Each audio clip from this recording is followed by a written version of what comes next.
Among major problems facing communities in Africa are food, water, and financial insecurities. Poverty got a strong grip within people's mindset. People who are surrounded with enough resources and great opportunities, and yet they are poor. Mindset transformation through Empowered Worldview has transformed Yatta community people and people outside Kenya like Tanzania from poverty and dependency to self-reliance through water harvesting technology. Bishop Titus Masika is the director of Christian Impact Mission in Kenya, who embarked for Yatta with his wife Agnes in a transformational journey after they heard a bad news of a mother dying while breastfeeding her baby due to hunger. 2001, I began to reflect about the many problems in Africa. But 2009, I was confronted with a serious problem of water insecurity, food insecurity, financial insecurity in a community called Yatta in Machakos County in Kenya. I felt it is important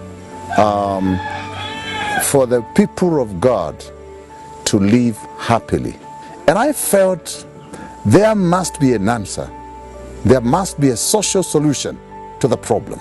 So I began, I decamped from the city to go and be with the people. When we began the program in Yatta, men were missing in action. And my husband was alone in the action with a few young pastors. And in the joining him is now when I came up with my own model. And the best model that I wanted to work on was Operation Men Back. They started flowing in one by one. I came up with a model that the man becomes the president and the wife the prime minister. And I felt that was the right thing for me to begin a family government. According to the FAO, the United Nations Food and Agriculture Organization, between mid-2011 and mid-2012, a severe drought affected the entire East Africa region, said to be the worst in 60 years in Kenya, Somalia, Djibouti, and Ethiopia, causing severe food crisis, malnutrition, and a large number of deaths. Mobilization, the challenging part, began by changing the mindset within people, followed by implementation. And we began to solve this problem in a systematic way. And first of all is a mindset change so that people have the capacity to undertake the challenges and to realize it is their responsibility, and also to realize they have the capacity to do it. So when the men come in, we started calling them in meetings, and then we wanted them to do the dams. Because we prayed to them that it is them that had muscles, and what the women had done was very little. And I used love as lubricating oil for the woman to move. So I began tackling each one of them. And water insecurity, we started digging water ponds, and by the end of the year, we had over 1,300 water ponds, and that was a great success. And the second thing was food security. We adopted a number of dryland farming technologies, conservation technologies, like the Zypit conservation, like the zero tillage. They adapted quite very quickly, and we became food secure within less than a year. And finally, before the end of the year, we got into contract farming for export. We moved to the second village, the third village, and within the shortest time, we had replicated in about 12 zones or 12 villages. Kuleta maendeleo ni kubadilisha mtizamo. By the third year, CIM partnered with World Vision Tanzania with the same Empowered Worldview and family governance model. Bishop Masika has been a great inspiration for us here in Tanzania. I think primarily because he goes right to the heart of dealing with the mindset issue that keeps people trapped in poverty.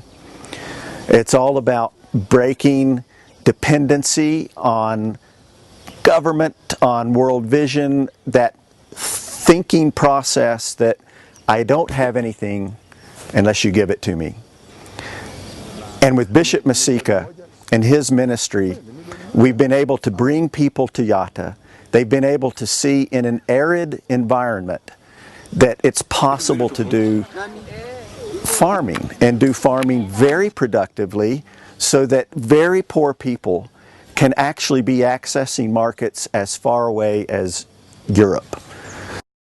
Together, they started impacting several households around World Vision's area development programs across the country.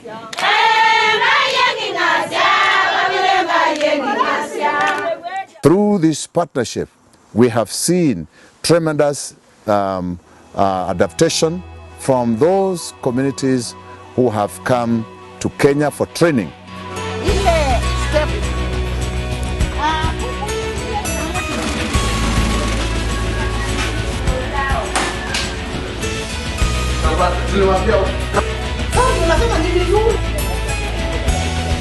Nimebahatika kuwa mmojawapo wa walioenda Yatta kupitia mradi wa pamoja. Nikawa nimefanikiwa kujifunza kuhusu uvunaji wa maji ya mvua na kuyatumia kwa umwagiliaji wa kilimo cha mboga mboga. Nikaanza na mimi kuchimba bwawa langu. Maji sasa hivi yako vizuri, kwa hiyo natumia kwenye bustani. Nimeanza kuuza mboga mboga. Nimefanikiwa pia kumlipia mtoto wangu ada. So when we bring people to Yatta and they see the work that is going on with people who had been previously relying on food aid, they become so inspired. If you can do it in a place like this that has only maybe 3 weeks of rain in a year, I know that I can do this back at home in Tanzania on my small farm. If it could be done in Yatta, in the driest plateaus of Kenya, it can be done in other regions, especially Africa.